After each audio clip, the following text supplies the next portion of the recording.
আমাদের solar system যখন শুরু হয়েছিল তখন শুধু পৃথিবী না বরং 3টি গ্রহ বসবাসযোগ্য ছিল, পৃথিবী, শুক্র এবং মঙ্গল। কিন্তু এরপরে এমন কি হলো যে আজ শুধুমাত্র পৃথিবীতেই প্রাণ রয়েছে?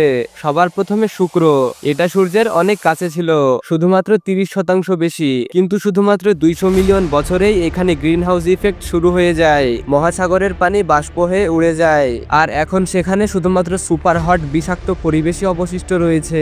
এরপরে মঙ্গল গ্রহের বরবাদি। এর কোর ধীরে ধীরে ঠান্ডা হয়ে যায়, যার ফলে এর ম্যাগনেটিক ফিল্ড শেষ হয়ে যায়, যার ফলস্বরূপ সোলার উইন্ড সেখানকার পরিবেশকে ধ্বংস করে দেয়। মহাসাগর জমে বরফে পরিণত হয়, আর মঙ্গল গ্রহ একটি ঠান্ডা জনাকীর্ণ মরুভূমি হয়ে যায়। কিন্তু মজার ব্যাপার হলো মঙ্গল গ্রহে 1.5 মিলিয়ন বছর পর্যন্ত জীবন সম্ভব ছিল, যেটা পৃথিবীতে জীবন বিকশিত হওয়ার সময়ের থেকেও বেশি। এর মানে কি সেখানে কখনো গাছপালা, প্রাণী এবং মানুষের মতো জীব থাকতো?